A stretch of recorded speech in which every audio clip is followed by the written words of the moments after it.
And so this Silver Covenant, as it's called, which will be refurbished in various negotiations over time, forms a bond with the British colonists. So that's where matters stand. So you have a declining population, a population by the 18th century that's trying to avoid warfare, a very, very sophisticated political organization, this great League of the Iroquois. We have the Tuscaroras joining the five to make 6 nations in the 1720s. And this in turn then leads us into the American Revolution. Now, the standard assumption is that Native Americans in the whole fought on the side of the British, when in actual fact, many Native American groups tried to remain neutral. They didn't know how it was all going to turn out. They tried to remain neutral. Some did align with the British, and others, in turn, not that many, will align with the Americans. And this is an important part of our story because it really has to do with the splitting of this very beautifully unified Confederacy. So with this background information, let's make a transition into the coming of the American Revolution in 1774 and into 1775. We all know that the war broke out at Lexington and Concord on the 19th of April in 1775. We know that the rebels were determined to resist what they viewed as British tyranny, and that the British were determined to maintain those colonies because those colonies were very valuable to the British. There is no doubt about that.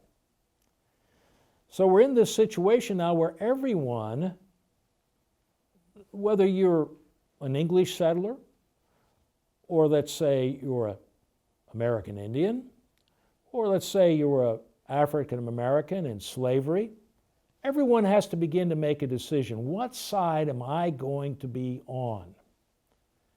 And that's very, very important because normally we only think that that involves the English settlers, when in reality there are other populations out there that have to make the same kind of decisions. Part of our misunderstanding, or shall we say just not being aware of the information, is that Native American groups did have to make those decisions. And many of them remain neutral. The best course was to stay out of this so-called family quarrel that is going on with England. That's the best position to maintain. But for others, they really got drawn in a variety of ways. And that will certainly be the case with the 6 nations, and it will be a situation that doesn't necessarily end happily for those nations. So let me explain it this way. Let's go to the year 1775. Let's first of all talk about the American position.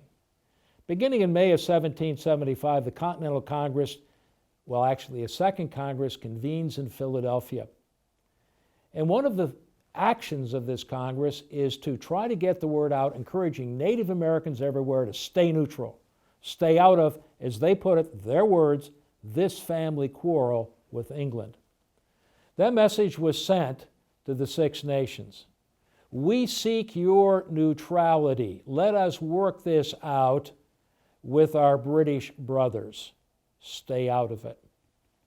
Well, that's all well and good, but the process had already begun on the part of the British, turning it to the other side to try to encourage at least some Native American groups to join the British side. After all, the argument is, who is taking your land? Who is stealing your property? Why wouldn't you want to join us? We're the ones who will help preserve your territory. So let me tell you this little story. In May or June of 1775, up in the Mohawk Valley, which runs through the heart of this country, running from a little bit north of Albany all the way over into the Syracuse area, not quite that far. What you actually have in that valley is you have the Mohawk people on the eastern side, and they have developed very close working ties with the British. This has happened over a period of time. There's a settler by the name of Sir William Johnson who moves into that area, and he befriends the Mohawks. Very, very interesting individual, a major player in the story of 18th century America. And he will develop very close ties with the Mohawks, will favor them in many ways over the other members of the Six Nations. And Sir William Johnson is a critical player in this story because, amazingly enough, he is going to pass from the scene in 1774, greatly mourned by the Mohawks. But in reality, the situation is such that he has descendants. One is Sir John Johnson. One is Guy Johnson. Guy Johnson's his nephew and has married one of Sir William's daughters. And this family will continue that tradition of close ties with the Mohawks. And Guy Johnson then will pick up the title of the Indian Superintendent in the North. And he realizes that the local rebels want to put him out of commission, that is, throw him in jail so that he can't try to keep influencing the Mohawks to turn against the Americans. And he'll flee to Canada. And along with Guy Johnson, that chief I mentioned by the name of Joseph Brant, way back when, born in Ohio, becomes a great Mohawk leader. He also flees to Canada, and they will link up and they will encourage Indians in Canada, Mohawks that have joined them, to, in essence, sign or receive a piece of wampum declaring war against the American rebels. Now that occurs in the summer of 1775. So the Mohawks are what? They're already tilting toward the British side. Now this then causes a real crisis within the Confederacy because theoretically the Confederacy would meet and would discuss these issues. And so what's going to happen, and this is part of the legal process and the political process within the Confederacy, there will be a Grand Council meeting in the Onondaga Territory, modern-day Syracuse, New York. And the principal chiefs of the nations will declare that we must maintain our neutrality.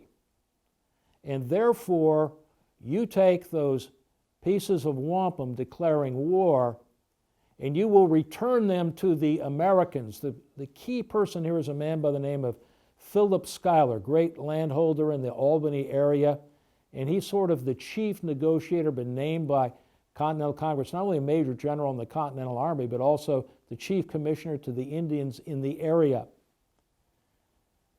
And so they will, at this point, return those wampum pieces, and so presumably we're back to neutrality.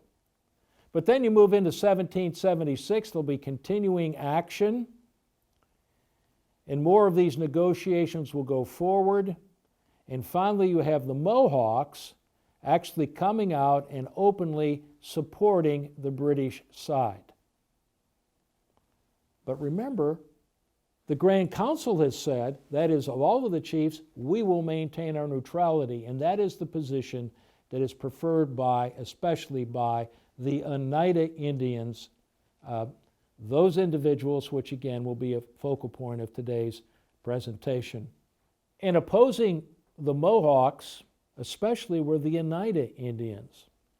And they had good reasons. While the Mohawks had close ties with the Johnson family, the Oneidas didn't. They did not like the Johnsons. And there are lots of different reasons for this, and we can't go into them in detail, but let me give you one example. You may be aware that in 1763, at the end of the French and Indian, or sometimes called the 7 Years' War, depending upon your location, that the British government decided we've got to keep the settlers away from the native population because we don't want ongoing warfare. So they adopted, that is, British policymakers adopted, called the Proclamation of 1763, a dividing line that would run all the way from Canada down into the area of the Floridas. On the one side, the east side, that's where the English population could reside. On the other side, that land was guaranteed to the native population. Now, there were a series of treaties that refined the location of that line. One of them occurred at the western end of the Mohawk Valley in what is called Fort Stanwix, which is a national park today. And in 1768, our friend Sir William Johnson will move that line a little bit so it cuts through the heart of Oneida territory. And as a net result, and the Oneidas were not happy about this, they will lose part of their territory, will be turned over to the English for future development. And that's one of the many reasons they don't care for this man, Sir William Johnson. Another reason is that they also have developed very close cultural ties with a minister by the name of Samuel Kirkland. Kirkland is a Presbyterian minister. He's come out. He's preaching the Christian faith. There are converts to the Christian faith among the Oneidas. But also important is the Oneidas respect Kirkland, and Kirkland is very pro-American, is preaching over and over again, join the American cause. You are a free people. You respect freedom. We want to be a free people. You should identify with us. The British are the oppressors. And this will sway and will play a part in the thinking of some of the great Oneida warriors. I'll get to some of them in a moment. And so there's tilting on the part of the Oneidas in 1776 toward the Americans. So on the one hand, we have the Mohawks lining up with the British. And then just to throw in an additional element here, it has to do with the position of forts. Way out in western New York is Fort Niagara. Fort Niagara is on Lake Ontario. And that is a major supply base for Western Indians like the Senecas trading with the English. And so the Senecas begin to also tilt toward the British because of trading activity in Fort Niagara.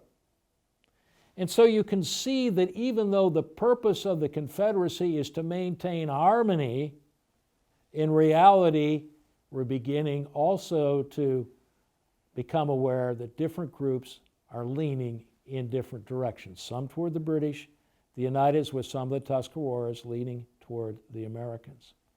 Now this is a problem because in the Confederacy, going back to its formation, the League of Peace and Power, all of the members of those five nations were to bury their weapons under a great eastern pine tree. This is symbolism, but literally to bury their weapons under that pine tree so they would never do what? Fight among themselves, never again fight among themselves, never again kill one another. And now we have a problem, don't we? Because if they start aligning with the British and the Americans, ultimately, this Confederacy can begin to literally come apart. And that's how matters stand then in 1776. As we move into the year 1777,